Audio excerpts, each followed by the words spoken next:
69,000 शिक्षक भर्ती के समस्त प्रतीक्षारत साथियों का स्वागत अभिनंदन आपके अपनी YouTube channel M cash teaching point में। जैसा कि साथियों कल महत्वपूर्ण सुनवाई सुप्रीम कोर्ट में हो चुकी है।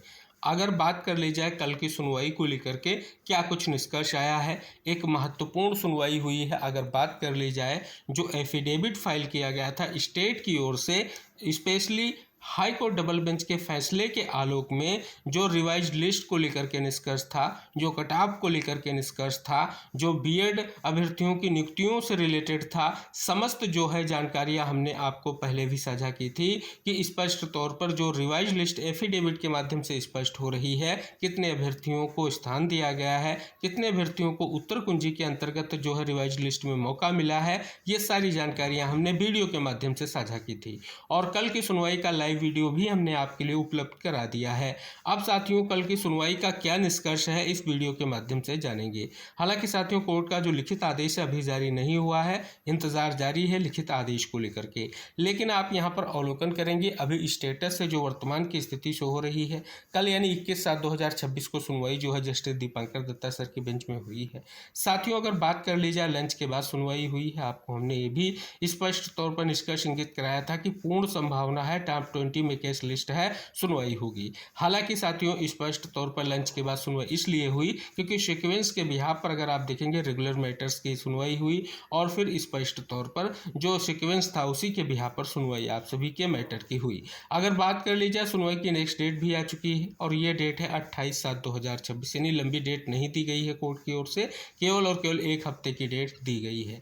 अब एक हफ्ते की जो डेट है, इस डेट में क्या कुछ स्पष्ट तौर पर कोर्ट ने निर्देश आदेश दिए हैं वो हम जानना चाहेंगे और स्पष्ट तौर पर कल की सुनवाई के परिप्रेक्ष्य में कुछ विशेष जो है खबरें प्रकाशित हुई हैं उनका निष्कर्ष साझा करेंगे। से साथियों फाइनल निष्कर्ष कोर्ट का आदेश जारी होने पर ही हम आपके लिए साझा करेंगे, क्योंकि अगर आपके पास स्पष्ट तौर पर विभिन्न मुद्दों को लेकर के कोई भी जिज्ञासा है या कन्फ्यूजन है तो आप एक बार लाइव वीडियो को जरूर वॉच करें, क्योंकि आपको सारी जो सुनवाई हुई है उसका जो है पॉइंट टू पॉइंट निष्कर्ष वहां से आपको प्राप्त हो जाएगा। तो चलिए आज जो विविध खबरें प्रकाशित हुई हैं विशेष तौर पर कल की सुनवाई को लेकर के उनका निष्कर्ष जानते हैं। साथियों पहली खबर का शीर्षक आप सभी यहां पर अवलोकन करेंगे कि 69,000 शिक्षक भर्ती सुप्रीम कोर्ट ने नहीं स्वीकारी सरकार की सूची। सरकार ने सौंपी 8,217 अभ्यर्थियों की सूची, आरक्षण संबंधी गड़बड़ियों का किया उल्लेख। उत्तर प्रदेश की 69,000 सहायक शिक्षक भर्ती में आरक्षण से जुड़ी गड़बड़ियों के मामले में मंगलवार को सुप्रीम कोर्ट में सुनवाई हुई। जस्टिस दीपांकर दत्ता और जस्टिस शील नागू की पीठ ने यूपी सरकार की ओर से पेश उस सूची पर सवाल उठाए जिसमें करीब 8,217 अभ्यर्थियों के आरक्षण से जुड़ी त्रुटियों का जिक्र है। सुप्रीम कोर्ट ने इस सूची को अंतिम मानने से इनकार कर दिया। अदालत ने सभी पक्षों से कहा कि वह 2020 से अब तक इस मामले में क्या क्या हुआ इसका पूरा घटनाक्रम लिखकर सोमवार तक अदालत में जमा करें, यानी रिटर्न सबमिशन दें। मामले की अगली सुनवाई 28 जुलाई को निर्धारित की गई है। सुनवाई के दौरान यूपी सरकार ने अदालत के समक्ष संशोधित कटाव का भी उल्लेख किया। सरकार के अनुसार पूरी चयन सूची को फिर से तैयार करने पर आरक्षित वर्ग की कटाव 69.42, ओबीसी की 65.92, एससी की 60.14 और एसटी की 56.09 बनती है। सरकार ने अपने हलफनामे में यह भी कहा कि भर्ती में लगभग 8,270 सीटों पर आरक्षण संबंधी गड़बड़ी सामने आई है। आरक्षित वर्ग के अभ्यर्थियों की ओर से वरिष्ठ अधिवक्ता जो ने सरकार के हलफनामे और सूची का विरोध किया। उन्होंने कहा कि सरकार की ओर से प्रस्तुत सूची पारदर्शी नहीं है और जब तक पूरी मूल चयन सूची अभ्यर्थियों के प्राप्तांक श्रेणी और उपश्रेणी के अनुसार सार्वजनिक नहीं की जाती तब तक यह तय नहीं किया जा सकता कि गड़बड़ी कितनी सीटों पर जो है हुई है। अगली खबर, शिक्षक भर्ती में 9,500 लोगों को और समायोजित कर सकती है उत्तर प्रदेश सरकार। उत्तर प्रदेश में 2018 की 69,000 सहायक शिक्षक भर्ती मामले में नियुक्तियों का इंतजार कर रहे लोगों के लिए एक उम्मीद की किरण फिर से जगी है। मंगलवार को उत्तर प्रदेश सरकार ने सुप्रीम कोर्ट में बताया कि 9,500 और लोगों को नौकरी में समाहित किया जा सकता है। प्रदेश सरकार ने इस संबंध में एक नई सूची तैयार करके हलफनामे के साथ कोर्ट में दाखिल की। हालांकि आरक्षित वर्ग के उम्मीदवारों ने प्रदेश सरकार के हलफनामे पर सवाल उठाया और शुरुआत में नौकरी का ऑफर स्वीकार नहीं करने वाले 4,946 उम्मीदवारों को फिर नई सूची में शामिल किए जाने पर आपत्ति उठाई। कोर्ट ने भी राज्य सरकार से पूछा कि जिन्हें पहले ऑफर दिया गया था और उन्हें स्वीकार नहीं किया था तो उन्हें नई सूची में क्यों शामिल किया गया। इस पर राज्य सरकार का कहना था कि कोर्ट कहेगा तो वह उन्हें हटा देंगे, लेकिन वे मेरिट में ऊपर थे इसलिए सूची में शामिल किया गया।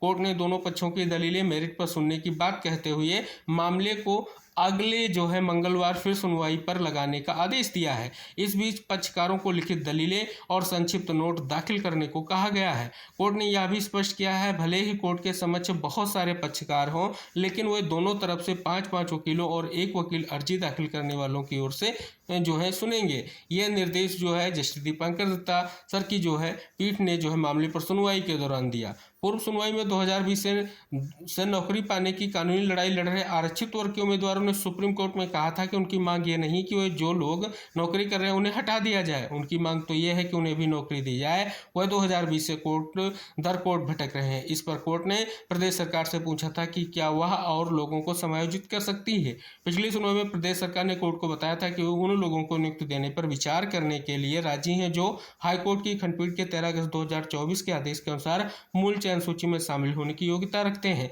हालांकि ऐसा करना उम्मीदवारों के प्राथमिक शिक्षकों की न्यूनतम योग्यता मानदंडों को पूरा करने और उपलब्ध रिक्तियों के अधीन होगा। तो इस प्रकार से आप देखेंगे विशेष निष्कर्ष यहाँ पर जानने को मिल रहा है। कल की सुनवाई में एक बहुत बड़ा निष्कर्ष आप सभी लोगों के लिए स्पष्ट हो चुका है। तो जैसा कि साथियों आपने कल की सुनवाई का संक्षिप्त निष्कर्ष जो है इन खबरों के माध्यम से जाना है कि क्या निष्कर्ष की स्थिति है, क्या कुछ महत्वपूर्ण आर्गुमेंट कोर्ट के समक्ष हुए हैं, क्या बहस हुई है और विशेष निष्कर्ष आपने जाना है। तो साथियों अब जो है विशेष तौर पर महत्वपूर्ण सुनवाई होगी, क्योंकि जो एफिडेविट था कहीं ना कहीं कोर्ट ने उसे स्वीकार नहीं किया है। और कारण आप सभी जानते हैं कि स्पष्ट तौर पर जो एफिडेविट था उसका पुरजोर तरीके से जो है स्पष्ट तौर पर एडवोकेट्स ने जो है सुनवाई के दौरान कहीं ना कहीं विरोध किया, और जिसका नतीजा ये रहा कि आगे आने वाले समय में अब मेरिट्स के बिहाफ पर सुनवाई होगी। अब बात कर ली जाए, एक बहुत बड़ा मुद्दा बना हुआ है जो है बीएड अभ्यर्थियों का। क्या बीएड अभ्यर्थियों की नियुक्तियां होंगी? सबसे बड़ा सवाल ये है, क्योंकि स्पष्ट तौर पर 11 अगस्त 2023 को माननीय सुप्रीम कोर्ट का फैसला और उसके बाद जो है क्लेरिफिकेशन का फैसला आ चुका है। अब सुप्रीम कोर्ट का फैसला ये है कि 2018 की गजट नोटिफिकेशन के बिहाफ पर जिन बीएड अभ्यर्थियों की नियुक्तियां हुई हैं उनकी नियुक्तियों को रद्द नहीं किया जाएगा, बशर्ते उनकी जो है नियुक्तियां कोर्ट के किसी जो है कहीं ना कहीं स्पष्ट तौर पर सब्जेक्ट टू आउटकम या फाइनल सब्जेक्ट टू आउटकम ना हो, यानी उनकी नियुक्तियां कोर्ट के बिहाफ पर न की गई हों। और साथ ही स्पष्ट तौर पर ये क्लेरिफिकेशन का फैसला यही है कि उनको ब्रिज कोर्स का प्रशिक्षण कराया जाएगा। लेकिन साथियों सबसे बड़ा सवाल ये उठ रहा है कि जो रिवाइज्ड लिस्ट है, अगर आप जो है स्पष्ट तौर पर रिवाइज्ड लिस्ट का अवलोकन करेंगे तो जो स्पष्ट तौर पर एफिडेविट लगाया गया उसमें जो है स्पष्ट तौर पर उत्तर कुंजी में कितने अभ्यर्थियों को शामिल किया गया, किन आदेशों के बिहाफ पर शामिल किया गया, कितने आरक्षण मामले को लेकर के अभ्यर्थियों को सम्मिलित किया गया, वो जानकारी साझा की गई। साथ ही एफिडेविट में दो अहम पॉइंट थे। एक तो था सुप्रीम कोर्ट का 11 अगस्त 2023 का फैसले का आलोक जो बीएड अभ्यर्थियों की नियुक्तियों से सीधा रिलेटेड है, और दूसरा क्लेरिफिकेशन का आदेश जो स्पष्ट तौर पर दोनों पॉइंट जो है आपको एफिडेविट में आपको इंगित मिलेंगे, पॉइंट नंबर 4 और पॉइंट नंबर 5 के पर पेज में। अब आप सभी को इंगित करा दें क्या बीएड अभ्यर्थियों को नियुक्तियां मिलेंगी अगर स्पष्ट तौर पर आने वाले समय में जो है स्पष्ट तौर पर किसी भी तरीके से रिवाइज लिस्ट आती है या किसी भी तरीके से आगे की स्थिति स्पष्ट होती है। तो आप सभी को इंगित करा दें अभी मामला माननीय कोर्ट में है। अगर हम बात कर लें स्पष्ट तौर पर विधिक पहलू की तो स्पष्ट है कि जो फैसला आया है अब जो है स्पष्ट तौर पर नई नियुक्तियों को लेकर के बीएड जो है कहीं ना कहीं एलिजिबल नहीं है। लेकिन अब कोर्ट का क्या आदेश रहेगा, किस प्रकार से आगे की स्थितियां रहेंगी, क्योंकि अब सुनवाई का प्रारूप बदलने जा रहा है। जो स्पष्ट तौर पर अगर बात कर ली जाए समायोजन की प्रक्रिया कहें या स्पष्ट तौर पर जो एफिडेविट आया है उसे कोर्ट ने एक्सेप्ट नहीं किया है, तो अब किस प्रकार से आगे इस मामले का निस्तारण होगा 69,000 शिक्षक भर्ती के आरक्षण मामले का, वो कहीं ना कहीं सभी के लिए महत्वपूर्ण रहेगा। तो आप सभी से निवेदन है, आप सभी को किसी भी तरीके से परेशान होने की जरूरत नहीं है। अब मामला माननीय कोर्ट में है और विविध पहलुओं को सुना जाएगा। जैसा कि आप सभी जानते हैं अब विविध पहलुओं में आपकी नियुक्तियां भी आएंगी। क्या आपकी नियुक्तियां होंगी या नहीं होंगी ये माननीय कोर्ट के फैसले पर निर्भर करेगा, और सुप्रीम कोर्ट की सुप्रीम सुनवाई के बाद सुप्रीम फैसला होगा, वही आप सभी लोगों के दृष्टिकोण से महत्वपूर्ण रहेगा। तो फिलहाल आप सभी से निवेदन है नेक्स्ट डेट की सुनवाई को लेकर के तैयारी करें। साथ रिटन नोट्स जो आप सभी को प्रेजेंट करने हैं उनकी तैयारी करें, अपने मुद्दे को कोर्ट के समक्ष रखें जिससे आप सभी का मुद्दा भी सुनवाई में आ सके और स्पष्ट तौर पर निष्कर्ष आ सके। तो ये विविध दृष्टिकोणों के साथ कल की हुई सुनवाई का एक विशेष निष्कर्ष था। शेष साथियों दोनों आदेश आने पर अगर कोई और महत्वपूर्ण पॉइंट जो है होगा लिखित आदेश में, तो हम आपको वीडियो के माध्यम से जानकारी साझा करेंगे। निवेदन करेंगे आज के इस महत्वपूर्ण वीडियो को साझा जरूर कीजिए। चैनल पर नए हैं तो चैनल को सब्सक्राइब कर लीजिए, जिससे आने वाली कोई भी छोटी से बड़ी अपडेट आपके लिए साझा की जाए आप तक आसानी से पहुंच सके। तो मिलेंगे अगली जानकारियों के साथ अगले वीडियो में, तब तक के लिए टेक केयर, बाय बाय साथियों।